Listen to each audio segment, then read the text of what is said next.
Yo me llamo Delia Martina Tulián y mis padres fue Ángela Sánchez y Manuel Tulián. Me llamo Leopoldo Tulián, único nombre.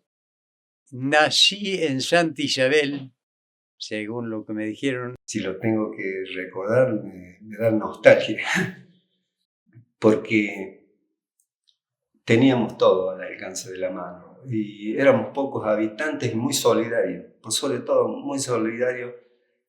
Las abuelas los enseñó el hilado. Y después yo hice la alfarería, la que se hacía primero, no esto otro que se hace ahora, ¿no? Con barro del pozo, de la represa, yo empecé a sacar barro y hacía cacharritos yo para las muñecas. Yo les hacía todas las cosas para las muñecas. Y de ahí empecé a hacer, pero claro, y el barro solo se cuarteaba. Después lo empecé a mezclar con arcilla. Y de ahí empecé a hacer cosas así, platitos, ollitas, vasos, esas cosas. Y vino una vez un señor de ahí que anda de los mineros de la cumbre. Y vio esto que estaba haciendo, dice. ¿Y por qué no hace, dice, y vende estos cacharritos, estas cosas? No, nosotros lo hacemos por juguete, le digo acá. No. Yo le voy a traer unos modelos, dice, que los he sacado en Salta y usted me los hace. La Casimira, doña Casimira hacía canasto y ella le enseñaba a las hijas. Y mi suegra le enseñó a la Luli, a Tito. Tito hacía canasto también, mi marido. Hacía él los canastos. Y últimamente él se los hacía. Toda la forma era una partecita del canasto. Y la Luli le hacía la manija. Hice tanto trabajo, trabajé todo. Imagínate si con la patrona 11 hijos, fueron 12, ¿no? Pero 11 queríamos. Había que darles que comer. Como a su vez también había que buscar en qué trabajaba y cómo se hacía.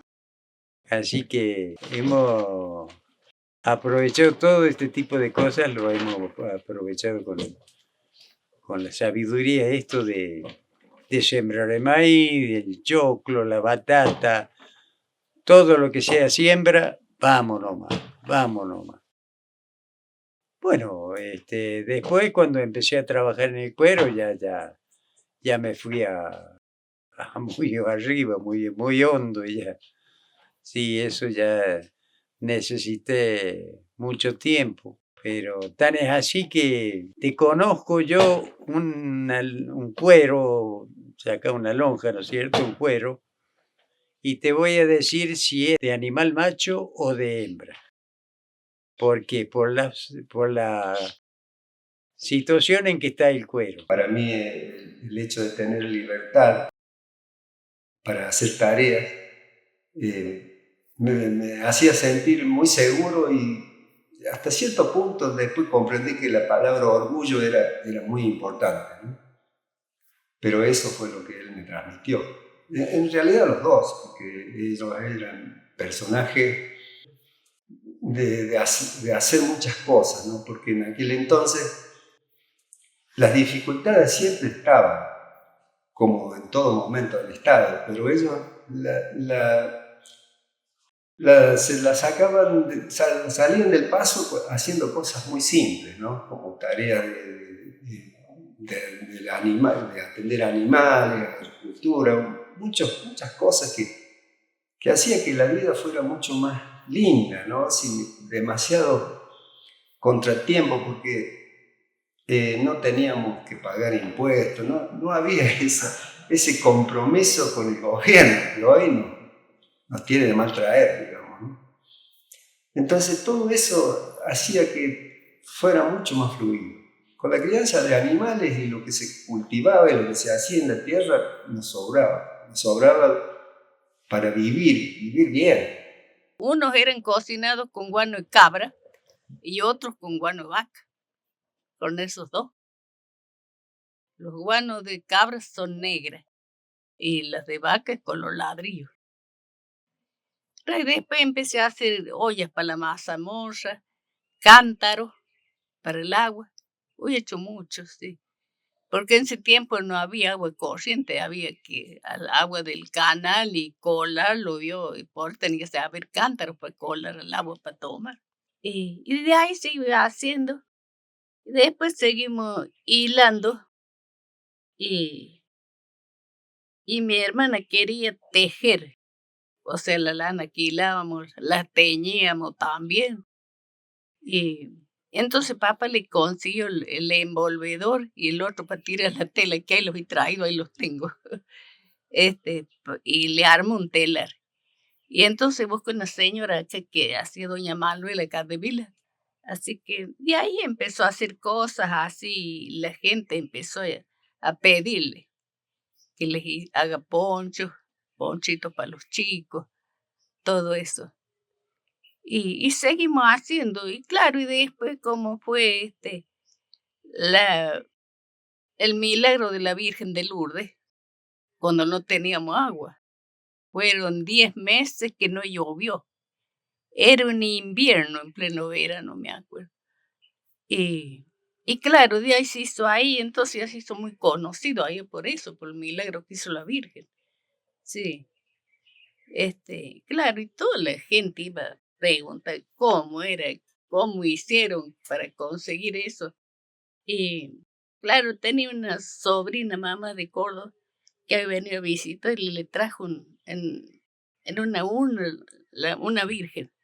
Dice, pídale, tía, dice, cosas muy milagrosas. Y ella es virgen del agua, dice. ¿Cómo se llama? ¿De qué parte de Francia? Es francesa. Y bueno, y así fue. Mamá le pidió a la Virgen, le puso una vela, me acuerdo, una flor, y le pidió que ese día le hiciera encontrar agua. Porque no teníamos agua, teníamos que ir allá abajo, lo de Ochoa. Y también ya no había. Así que los animales había que llevarlos al río Quilpo al agua. Creo que en ese tiempo teníamos más animales, teníamos ovejas, cabras, vacas. Así que había que hacer y llevarlos al agua, allá y de ahí a volver. Sí. Y así fue. Y dice, papá, yo cavo por todos lados, dice, y doy en la piedra de granito. Eso, viste, que es una cantera de granito. No hay nada de agua, dice, porque está abajo de la piedra. Y papá, es cierto, había cavado en varios lados y daba en la piedra. No había nada. Y una vez había un alemán que sabía buscar con las varitas esas de mimbre, ¿vio? Don Augusto Maus, que era, cuidaba ahí donde es ahora ¿cómo se llama? El frente sí. Ahí vivía ese hombre. Y lo trajo y buscó por todos lados. No, dice, por acá no hay agua, dice. Puede haber, dice, pero bajo la cantera, muy abajo. Y bueno, y ahí quedó. Y entonces mamá le hizo pedido a la Virgen, porque dice, papá, la única parte que no estaba abajo de este árbol. Y hizo una zanja así. Y casi como de un 80, así. Pero no se ve nada, dice, y agarró la barrita que tenía y le empezó a pegar así. Y se hundió la barrita así. Después cuando la levantó, salió goteando agua. Había cierto, era el piso como ahí, pero pasaba una lista de cuarzo. Así, una rayita de cuarzo así al fondo del pozo, ¿vio?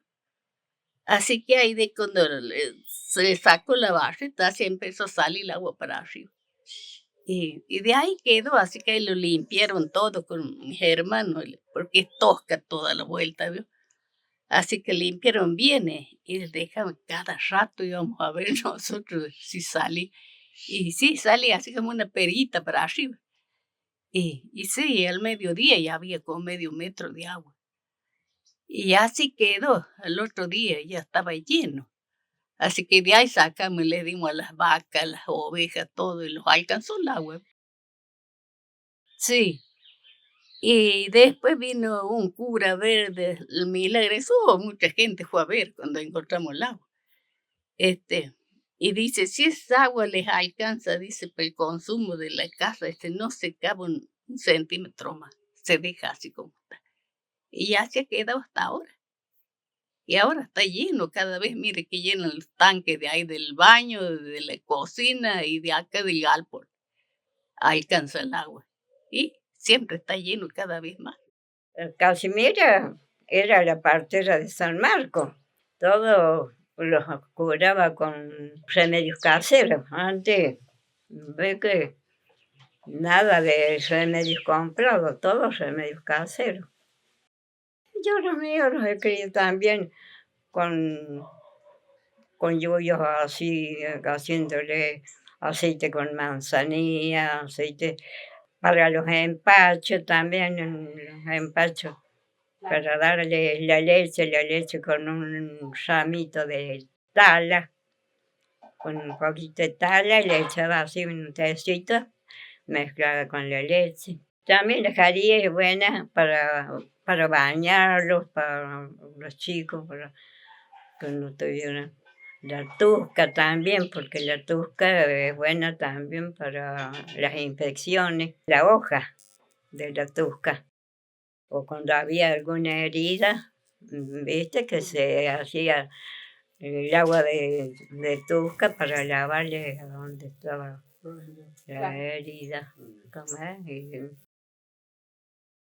Y otros remedios también que lo sabíamos hacer, pero cuando yo era chica lo hacía mi padre como ser para la gente o para un animal que estuviera lastimado, es para no creer, ¿no? Pero quemaba trapo, ¿viste? Y después lo amasaba hacia el trapo, así yesca se llamaba la yesca, como le ponía un parche de eso en la lastimadura que tenía, santo remedio, ¿cómo es? Todas esas cosas las hacía mi padre, las hacíamos nosotros. Siempre sabían hacer algo, siempre hacían algo, que hacían casas, que hacían ranchos, que, bueno, algunos caminos que se abrían por ahí, en algunos campos, en algunos lugares. Las siembras que se hacían en colaboración tanto de uno como otro, entre los vecinos, ayudándose con la yunta de animales para llevar a aprovechar la humedad que haya llovido, esa lluvia, para que no se vaya tan pronto o aprovecharla en todo lo que más que pueda. Entonces se iba y le ayudaba al otro vecino. Y como ese vecino le ayudaba a otra persona y así, pero ayudándose. San Marcos ha sido casi como una comunidad donde se ayudaban con todas las cosas.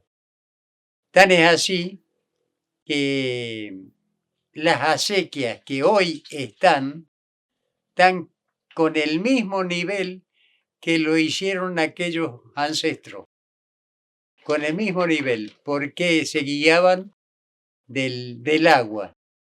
El ingeniero que los dominaba a ellos, que los mandaba, era el agua. Y ellos sabían llevar a donde podían llevar el agua. En realidad, como todos descendientes de antiguos, de aborígenes, digamos, no tenían un vocabulario fluido. O sea, todo lo que te transmitían era con hechos. Pero yo la entendía perfectamente porque me preocupaba por aprender. Y eso fue lo que hasta hoy me sostiene como ser, ¿no? Que yo puedo seguir evidenciando todo lo que conocí a través de él. Porque yo siempre he estado identificado y siempre tuve la inquietud de buscar estas cosas de los aborígenes, ¿no? Entonces, yo he sido uno de los colaboradores más grandes que hubo acá para el Museo de San Marcos. Yo he entregado como 30, 40 piezas al museo, cosa que hoy no tengo ni idea dónde fueron a parar. Como lanza, como flecha, como pedazos de cerámica. Y bueno, yo tenía un tío que se llamaba Mauricio y con él recolectábamos todo, por todas las márgenes del río Quilpo, hemos recorrido todo, claro, palmo a palmo las márgenes del río. Entonces, de ahí hemos recolectado un montón de flechas y cosas que después las entregamos al museo para que el museo tenga una variedad de elementos para poder mostrar. Y claro, bueno, antes se vivía de otra forma, ¿no? La gente sembraba. Sembraba el maíz, el trigo, batata, zapallo, esas eran las cosechas que había antes. Y la gente después criando animales, ¿vio? Si todos tenían cabras, si no tenían cabras, algunos tenían vacas, no era mucho, ¿vio?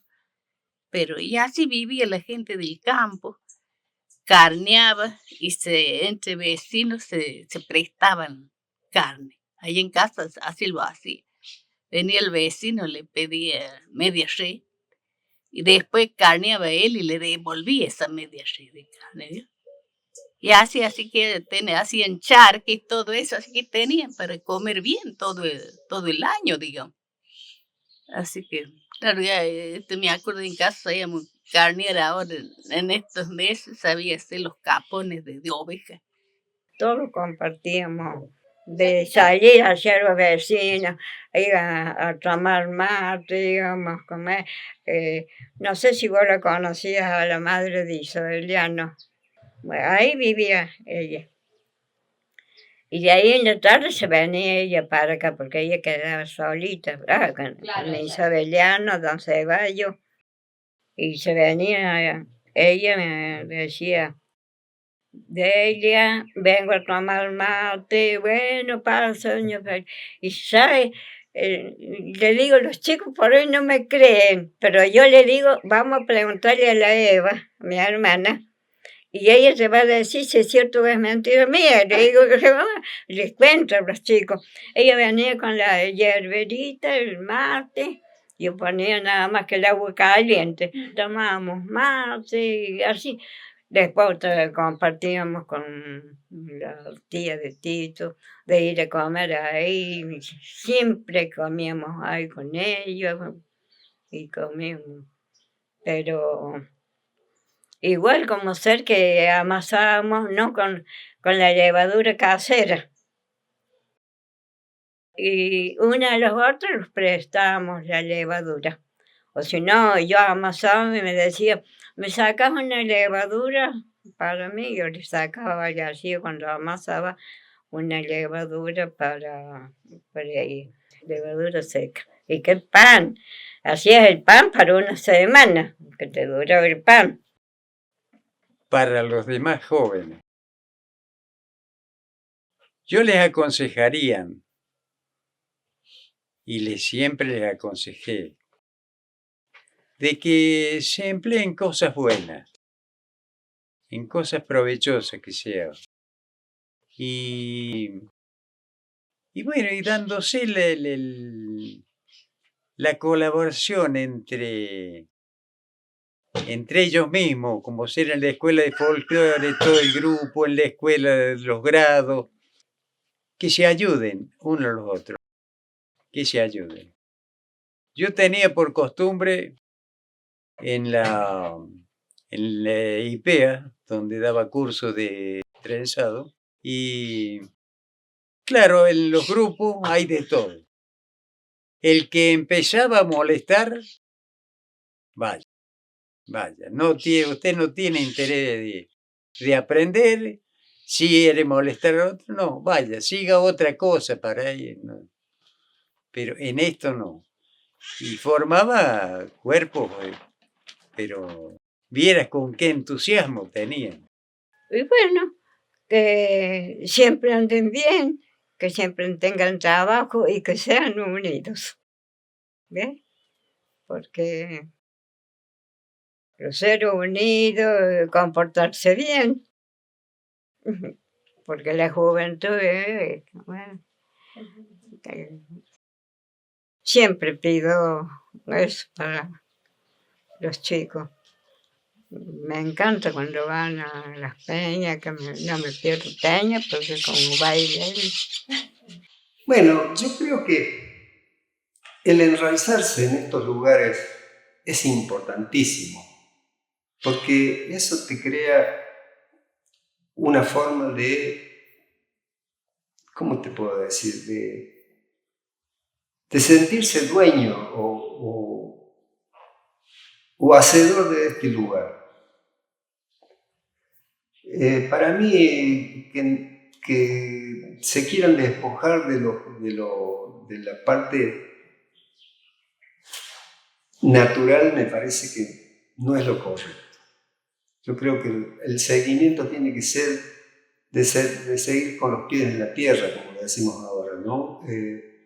Tratando de ser uno mismo, de hacer valer los valores que tenemos. Y los valores pasan por saber quiénes somos y de dónde descendemos y de dónde provenimos y por qué estamos en este lugar. Entonces, sería muy importante de que primero sepamos reconocernos como seres humanos y que de ahí empecemos a desplegar nuestras alas para llegar a donde queremos.